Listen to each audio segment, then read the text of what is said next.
Good afternoon, everyone. It's 2 o'clock and time to get started on today's briefing. Joining us today, we have Milwaukee Mayor Tom Barrett, Milwaukee County Executive David Crowley, Dr. Ben Weston, Associate Professor at the Medical College of Wisconsin and Director of Medical Services for the Milwaukee County Office of Emergency Management, Darren Rausch, Health Officer and Director of the Greenfield Health Department, and Marlena Jackson, Interim Commissioner of the Milwaukee Health Department. Mayor Barrett, you're starting us off today. Well, thank you very much, Sydney. Good afternoon, everyone.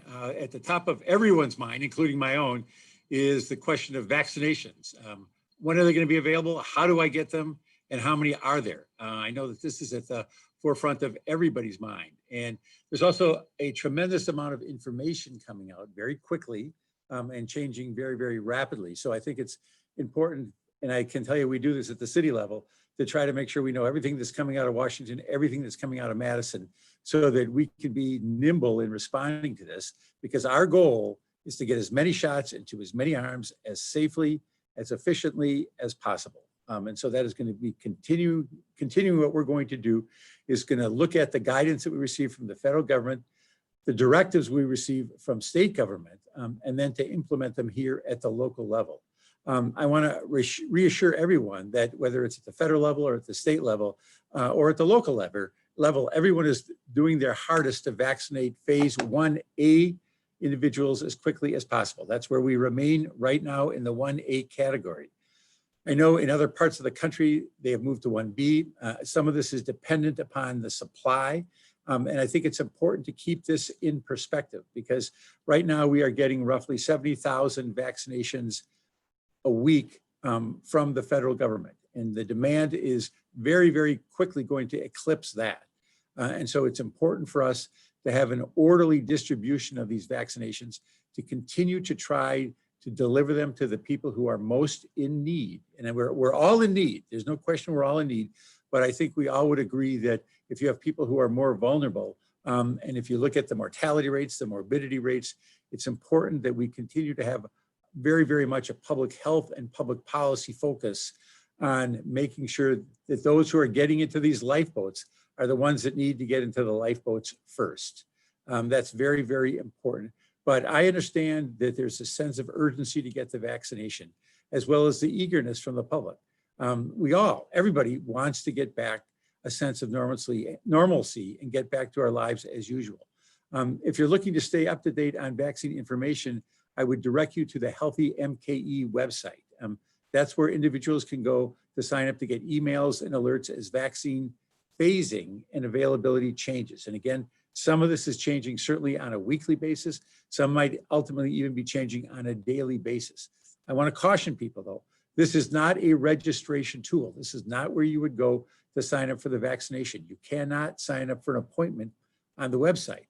What the website does do is it provides a connector, a vaccine organization like a healthcare provider or a department to the individuals and agencies in phase 1 who need to be vaccinated. And very soon, it will also include those in phase 1B who need to be vaccinated.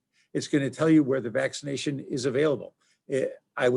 For those of you who have a private provider, I would certainly check with them to see if they have some. But once connected, the vaccinator organization will work with the individual or the agency in need of a vaccine to coordinate times to receive it. We also have lots of information on our Milwaukee.gov/COVID-AX website as well, including frequently asked questions and content you can share on your social media or with the community. So that's an important part of this. We know there's a lot more information. Please continue to follow the media. We're going to have these briefings, and if we have more information, we'll have special briefings to let you know what to do. I've seen the lines in other parts of the country. I've seen the frustration in other parts of the country.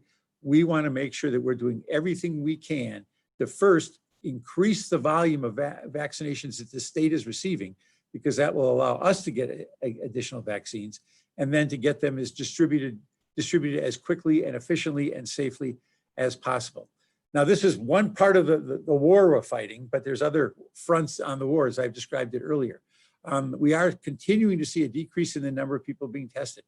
At American Family Field, the former Miller Park, yesterday we had 668 people tested. Our Northwest Health Center continues to be really our workhorse, 349 individuals on the northwest side. I'm happy to see that. On the south side, 187 individuals and 157 in South Milwaukee at the South Shore. So for the week, we're under 4,000. We would like to be above that. Dr. Weston can talk about the importance of that. But again, I want people to understand that we're trying to get as much information and as many vaccines as possible as quickly as we can. And with that, I will turn it over to our County Executive, David Crowley, who's been a great partner to the city in all these efforts. County Executive Crowley. Thank you so much, Barry. We definitely appreciate the partnership. And I want to echo many of the comments that the mayor said about this period of confusion as it relates to the vaccination process. I mean, there's a lot of information that's being distributed from different groups, whether we're talking about government agencies, healthcare providers, pharmacies, and others, with different announcements being made, daily. It's difficult to know if you're eligible, if the vaccine is actually available for you, and then where you can actually receive it. So I want to highlight that there's a big difference between vaccine eligibility and availability. And this week, the State Department of Health Services, they announced that those ages 65 and older will be eligible to receive the vaccine beginning on Monday, January 25th. And while this is good news for those in this group, know that your turn is coming. And so just because you're eligible, it does not mean that the vaccine is going to be available to you. So we have to remember that when vaccination began for the 1A group, there wasn't immediately enough supply to vaccinate everyone within that group. And this is a phased process. And so this will be the same for the group 1B.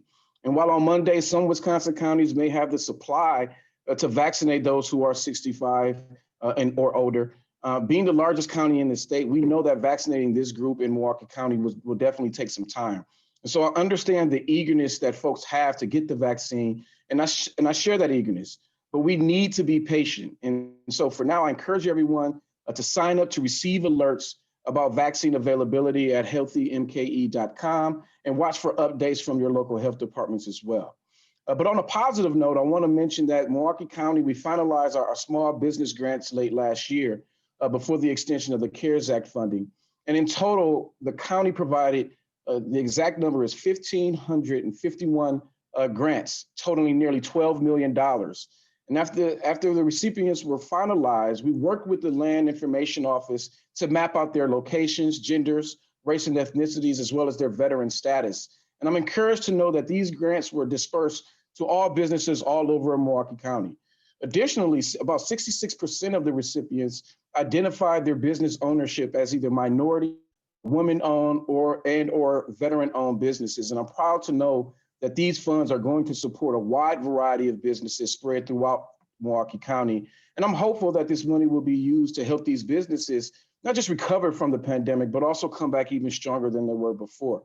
And so I want to say thank you for all that you are doing to remember the 3 W's: wear your mask, watch your distance, and wash your hands. And with that, I'd like to hand it over to Dr. Weston. All right, thank you, Mr. County Executive. Good afternoon. First, to our numbers, we have had 92,264 confirmed cases of COVID-19 in our community and 960 individuals who have died in Milwaukee County. And we have had 33,930 vaccination doses administered in the county as of the numbers provided earlier this week. In our overall trends, we continue to be cautiously optimistic with declining percent positivity, declining hospitalizations, and declining deaths. We still do have relatively low testing levels and certainly encourage anyone with symptoms or close contact to get tested at one of our many community testing sites or healthcare testing sites. Meanwhile, we're seeing vaccines continue to roll out in our community. And from a national level on down, we would all like to see vaccines coming more rapidly, to be sure. But the sooner we can get vaccine into the arms of our community, the sooner we can get to the end of the pandemic. And there's been a lot of questions about that 1B group and how that's going to roll out from the state. And without a doubt, this is a confusing process. It's been fragmented state to state, and at times even community to community. What we do know is that 1A providers, that's the healthcare providers and those in long-term care facilities, that group is being vaccinated. It's getting near a saturation point for that 1A group. And we've seen some of the initial portions of the 1B group getting approved by the state to be vaccinated as well. So that's specifically law enforcement this week, and then those age 65 and older next week.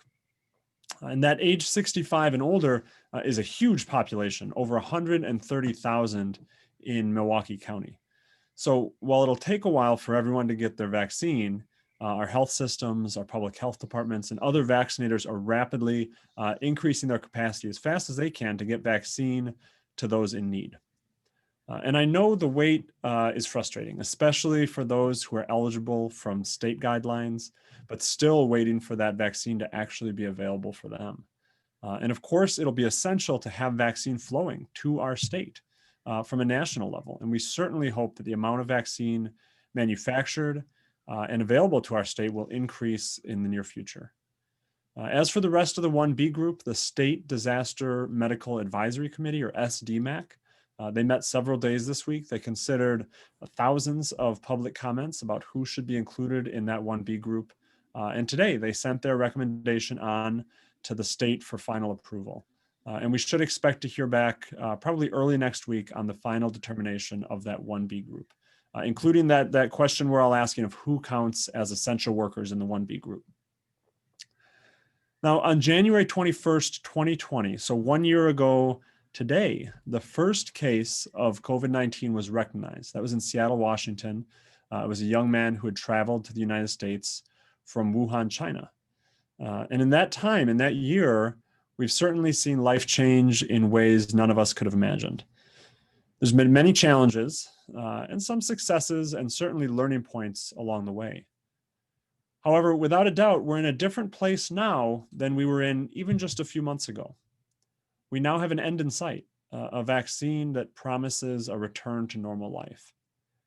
But to reach the levels of vaccination, to reach those levels that we need in our community to get herd immunity, and this is perhaps upward of 80% of our population, we need to not only have the supply of vaccine on hand, but certainly the infrastructure to deliver it and the willingness of the broader population to receive it. So we will continue to push at a national level for vaccine production and certainly work at a local level to build on the tools already in place to deliver that vaccine into arms as soon as it arrives at our front door. But on the willingness front, each of you who've learned about the vaccine or received the vaccine can be an ambassador to your family, your friends, your neighbors, and your colleagues to share your experiences. Why did you choose to get the vaccine? What was your experience like with the vaccine? We're all in this together, and we will get through this together as well. Thank you very much, and I'll hand it to Commissioner Jackson. Good afternoon, everyone. Happy to join you today. My name is Darren Roush from the City of Greenfield Health Department.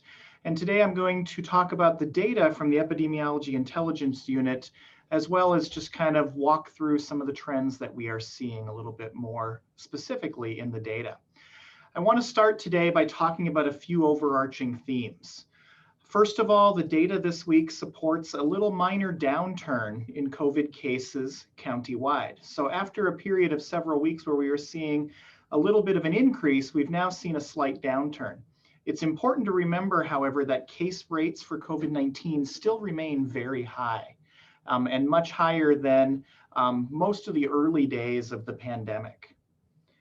Secondly, this minor downturn is also consistent amongst the children in Milwaukee County as well.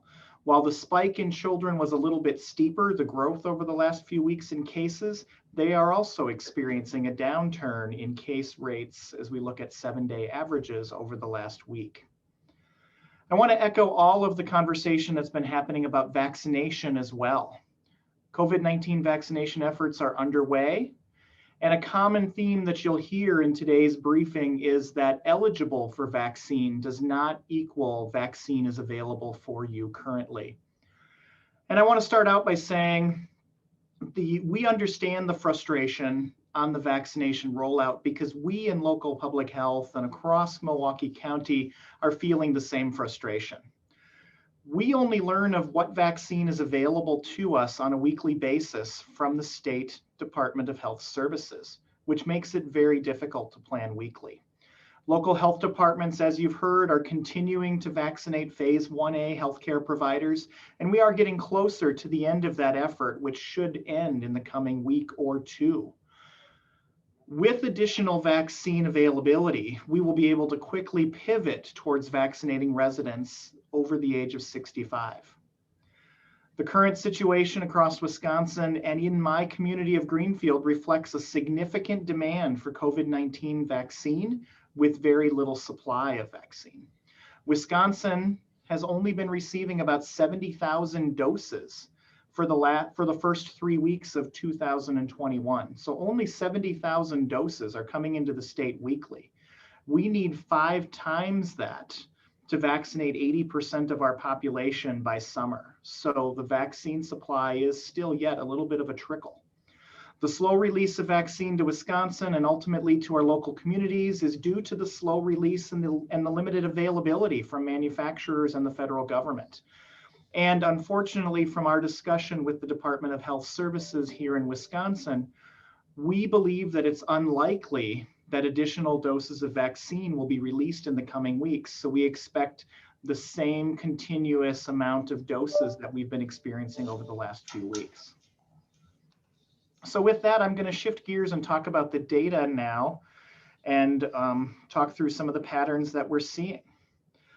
So on my screen, you see the total number of daily cases of COVID-19 in the entire population. Again, just to orient you, the orange line is the 7-day average for the city of Milwaukee. The blue line is the average for the suburban communities. We know in November we peaked and we've been largely trending down. Christmas Day, the 25th of December, was our low point here, and we've started an increase since then. And again, I reflect this small downturn in recent days, again, with some data pending, as we know the data takes a little bit to get into the system. In the kids report, which I now show on my screen, we see the very same trend, but we see a steeper increase since the Christmas weekend with a little bit of a tail off. And again, we'll monitor that closely because that tail off may not be real. It may just be an artifact of data still needing to come into the system. When we look at deaths, and we've talked about this before, we saw a big peak of deaths in the spring, and we're seeing what looks to be a larger peak of deaths over the last 3 months. And I'm hoping to have next week for you an ability to quantify the deaths as we compare the first peak to the second peak. But we are seeing a lot of deaths and have seen a lot of deaths both in the suburbs and in the city of Milwaukee over the last several months. And as we know, deaths are a lagging indicator, so that information gets fed into the system about 2 to 3 weeks later than the case information enters our system. Next, we'll talk about the reproductive number. Specifically, this is the transmission rate as it looks at how the transmission occurs from one case of COVID to other individuals. And the number 1 is significant because we want that number to be below 1. So I'm happy to report that this week we have now gone below 1 in terms of our reproductive number. We're about 0.8, it looks like, which is a marked difference than where we were over the last several weeks where we were above 1. So we want to continue to suppress disease, and we want to see that transmission rate number below 1. And when we look here on the graph, we see that the pattern is very similar both in the city of Milwaukee on the top as it is in the suburban communities on the bottom. So we're seeing a downward trend in transmission, which should be a positive thing for our community. Next, we'll talk about testing for today. And as we've talked before, testing has been down for the last several weeks. We've been kind of averaging about 25,000 tests over the last few weeks. We saw an increase last week, which is very positive. And to Dr. Weston's point earlier, I want to continue to emphasize that testing is available throughout Milwaukee County, and please go get tested if you have symptoms, if you've had exposure, or if you're just curious about your disease status. 14-day trends are trending downward currently. Again, there's some preliminary data in here that may, kind of cloud what that looks like exactly, but downward trends and percent positivity is a positive as well. And again, we continue to monitor that very carefully. Lastly, I'll just leave you with the map as it looks at confirmed cases of COVID over the last week. We still continue, or the last 2 weeks rather, we still continue to see lots of disease in our communities. And as this spatial map shows, the areas that are orange and red have higher activities of COVID-19 in our community. And we're seeing this across all of the suburban communities and across the county as well. So with that, that's the end of my report today. I'll be happy to share the report with reporters after this call. And I'm now going to turn over the briefing to Marlena Jackson from the City of Milwaukee Health Department. Thank you very much. Thank you, Director Roche. So first, I want to give an update on the current vaccination numbers for the City of Milwaukee.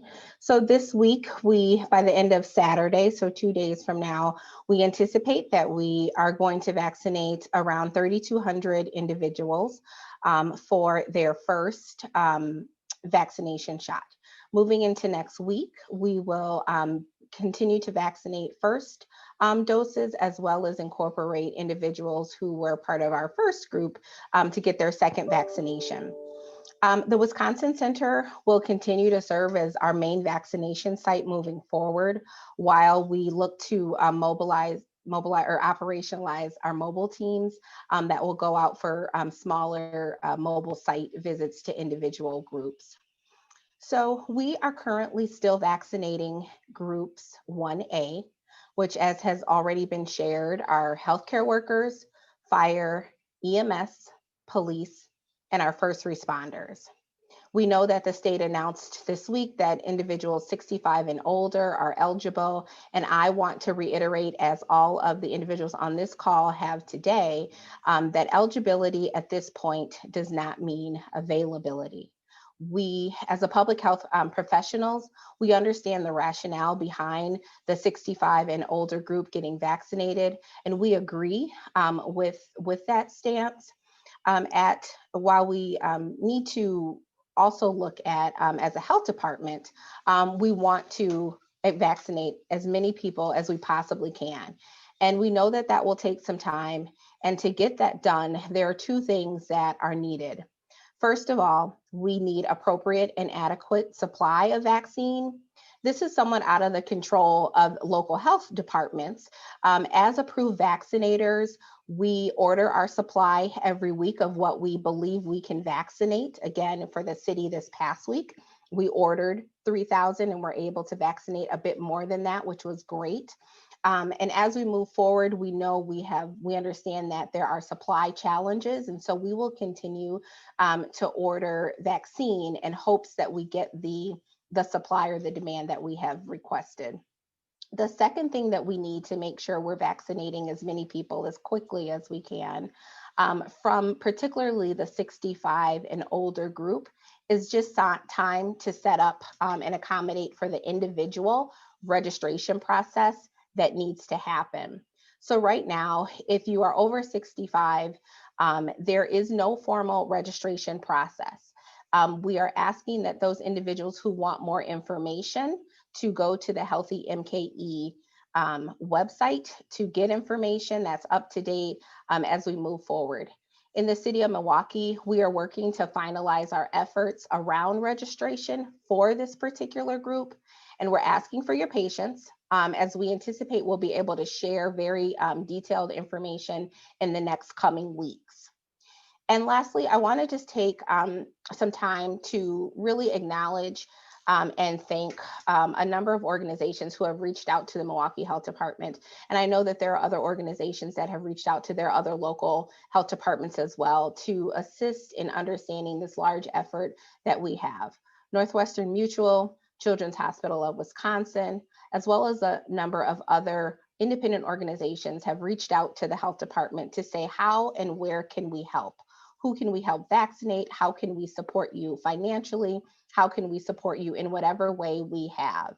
And I want to just say thank you to those individuals and really acknowledge their commitment to their mission to serve the community, their commitment to serving the City of Milwaukee, and really their understanding that this work that we are undertaking is something that is going to have to be a community responsibility, not just the responsibility of local health departments, not just the responsibility of individual municipalities, but an entire community that it will take to get this done.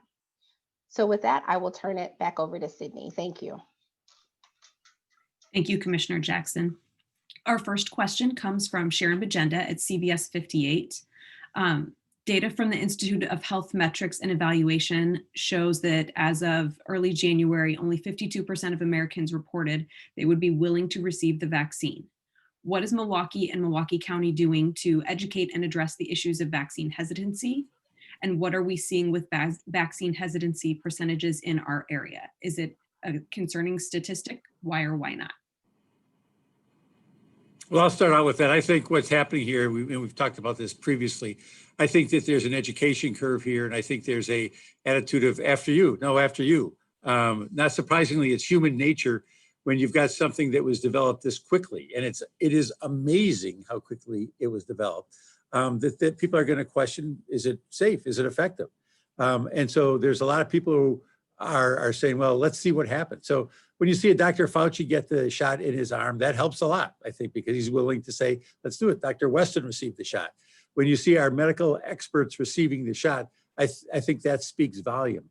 But you have to remember that human nature is at play here. And so I think, and it's our experience here at the city, the more people who get it, the more word of mouth conversations occur that say, look, this is safe, you should get it.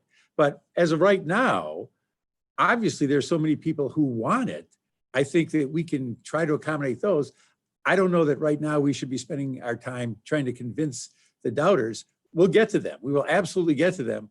But the people who want it and are eligible right now, I'm more than happy to try to accommodate them first. Again, eligibility is key, but I want to make sure we're doing everything to get those people who want to have it first if they're eligible. And you know, we've been on this education campaign for almost a year now, talking about COVID-19 and doing this, what we're doing right now with the COVID briefing. And we're going to have to continue to educate the public about the efficacy and about the safety measures related to this vaccine. And so, I think that we are seeing, whether we're talking about community leaders, business leaders, celebrities who are even getting these shots in some cases, to really educate people on the safety of this.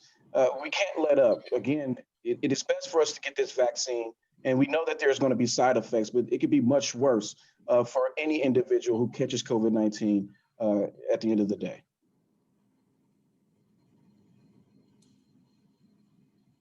Our next question comes from Mary Spacuzza, the Milwaukee Journal-Sentinel. President Biden is signing a number of executive orders dealing with COVID-19. What do you think those changes will mean for Milwaukee County? Well, I think, President Biden has a very ambitious goal with 100 million doses and 100 million vaccinations in 100 days. And I think that, as long as, one, we're getting the right information from the federal government as far as when doses are coming, it lets us on the ground at the local level be better prepared, working with the state of Wisconsin as well. But I also think that it should come with resources that's going to allow not just Milwaukee County, but other counties and other municipalities to really, collaborate about how we do these mass vaccinations throughout our region and across the state and this country.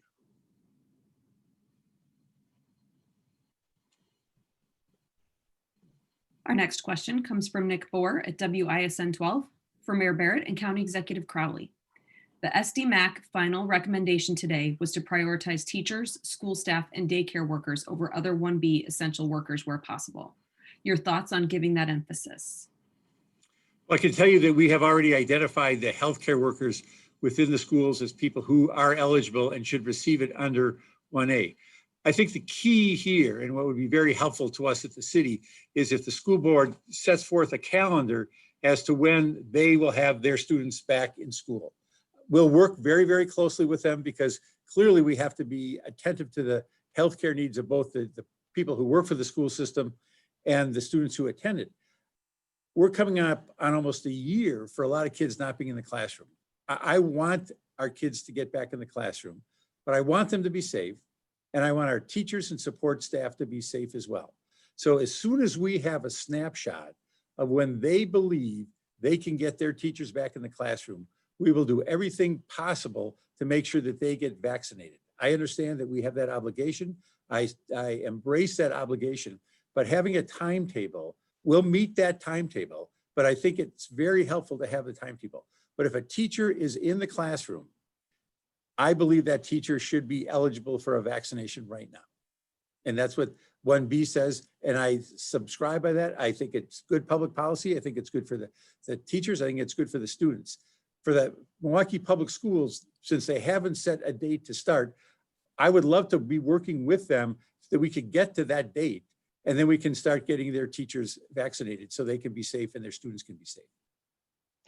And when we think about SDMAC, I want to acknowledge that I think that they've been doing a good job, but they also have a very hard job when you think about the prioritization of these vaccines. And they're doing everything that they can to make sure they're not only making a good public health policy decisions, but doing things that makes normalcy look normal again for many of us here in Milwaukee and across this state. And so when we think about the daycares, the schools, the school systems, I echo the comments of Mayor Barrett. But, I just want to say that we all need to stay patient. We need to make sure that, we all have a plan together, that we're working with one another to leverage the resources so as many people who want to be vaccinated can.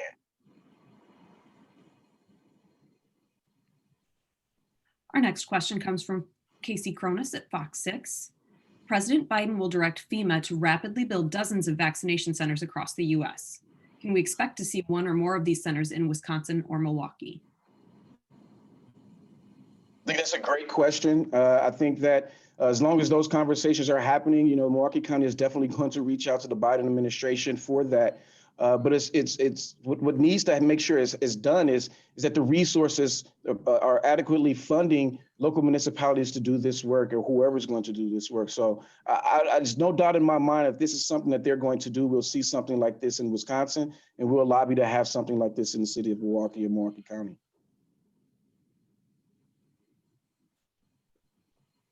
Our next question is from Allison Durr at the Milwaukee Journal-Sentinel for County Executive Crowley, Mayor Barrett, and Director Rausch. How do you think the state's rollout of the vaccine has gone, including its communication to local governments and the public? Given the confusion around how to get the vaccine and the fact that just because someone is eligible doesn't mean there is enough available for them.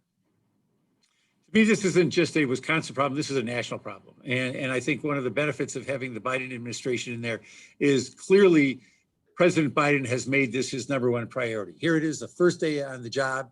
He's coming out of the gate and he's trying to make sure that we get everybody swimming in the same direction, swimming in their lanes. And this hopefully will help us turn the corner, because having this attention being paid to this issue, having all that crazy politics behind us, at least I hope it's behind us, I think it's going to be huge for this country. If we can, over the next 100 days, get as many people vaccinated as possible, I think it's going to allow us to return to life as normal. So I welcome the directive from the federal government. I think it's going to allow the state to be more effective, but we're frustrated at the local level. I know citizens are frustrated. I know the state's frustrated. And so I don't want to spend my time screaming at people. I want to spend my time working and getting things done and getting people vaccinated. And I couldn't agree more. I know that we are politicians, and some would say that we're here in the business of finger pointing. But right now, this is about how do we collaborate? How do we leverage the resources that we have in order to make sure that we have a good distribution of this vaccine equitably across the state of Wisconsin? Yeah, and from a health department perspective, I would echo what Mayor Barrett and County Executive Crowley have said. Wisconsin is simply a microcosm of what's happening in other parts of the country, and other parts of the state are experiencing very similar things.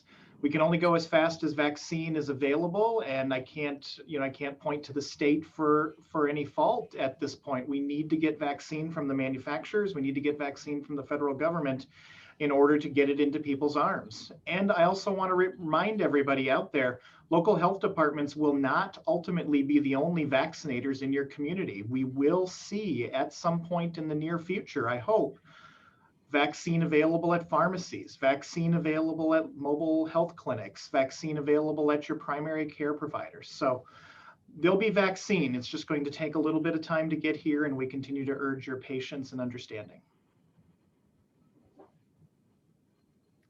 Another question from Allison Durr at the Milwaukee Journal-Sentinel for Commissioner Jackson.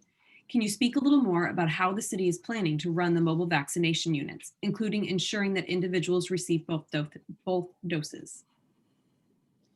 Yeah, so right now we're really grateful to our Milwaukee fire department, who will be supplying our workforce to actually go out and do our mobile vaccinations. And so we are, as we solidify our scheduling system to be able to track those individuals, which we hope to roll the entire process out in the next few weeks. It's just a matter of us having the right systems in place to be able to track individuals, and our call center set up to be able to make calls when necessary. So we feel really comfortable about that. Our last piece that we need to solidify there are the locations, and we want to be very strategic and mindful about those locations to make sure we're getting to communities that are marginalized, particularly Black and Brown areas in the city of Milwaukee. So we're being very mindful and strategic in the entire mobile process.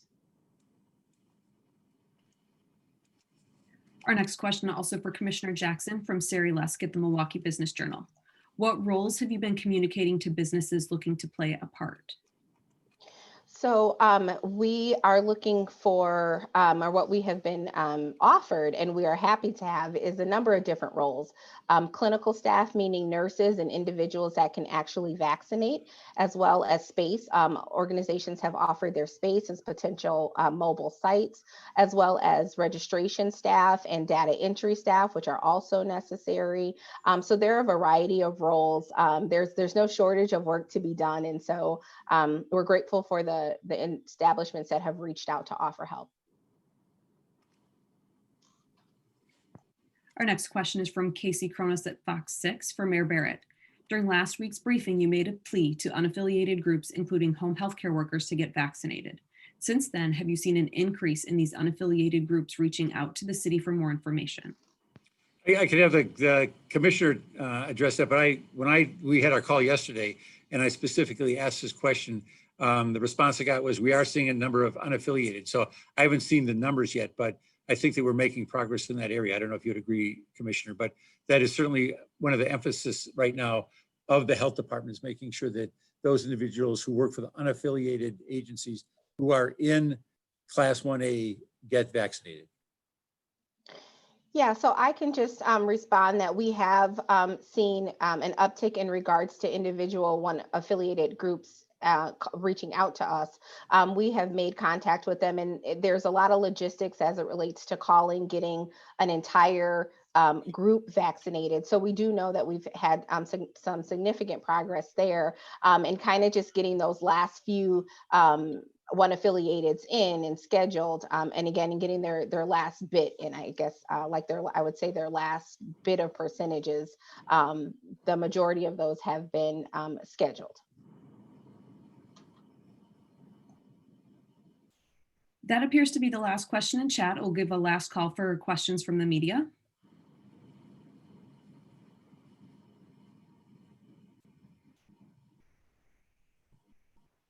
All right.